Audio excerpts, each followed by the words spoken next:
Testing. Hi there guys, my name is Rohan Bife, and today we are going to be talking about the water cycle.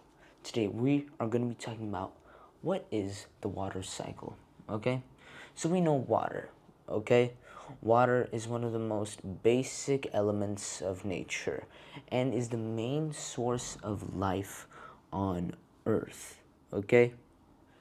And our planet's surface is covered in 70% of the thing, okay?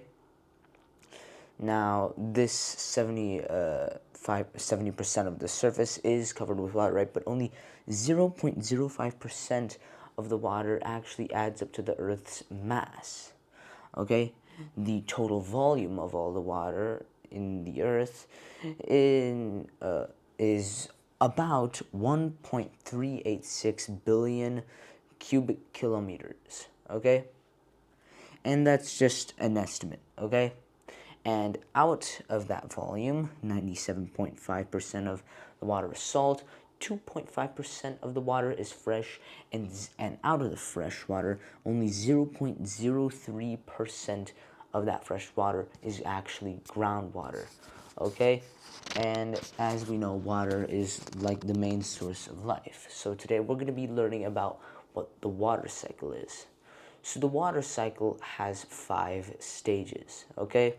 The first one is evaporation. It's basically like any body of water, okay? When it absorbs the heat energy from the sun, okay, the water starts to turn from a liquid into a gas, okay, in a process known as evaporation, due to the molecules getting hypered by the heat, right?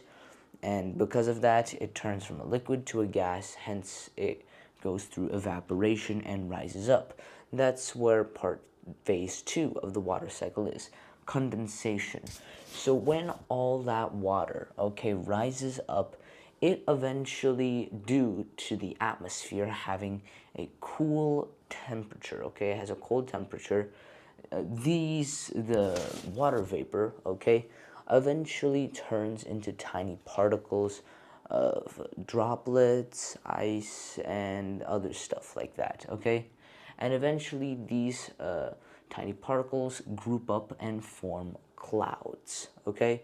Now these clouds basically just go around until we get to the third stage, okay? Third stage, which is called precipitation, okay? And what that is basically, okay, due to how cold it is, eventually the water droplets start adding into each other since the cloud collects more and more water, okay?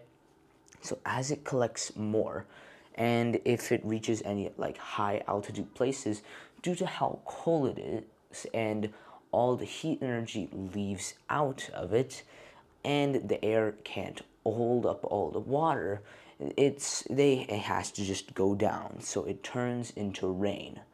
As this rain goes down from those high mountaintops, okay, it eventually goes into stage 4, runoff. During this, it dissipates the topsoil, okay, and basically forms down until it reaches off to lakes and rivers, okay, and these rivers can take it back to the ocean, okay.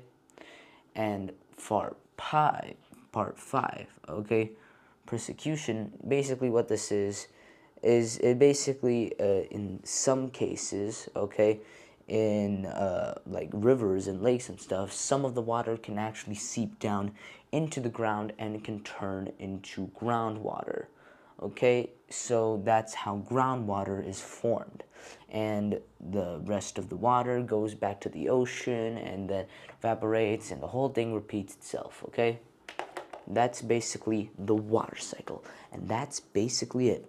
Thank you for watching this video, and hope to see you next time.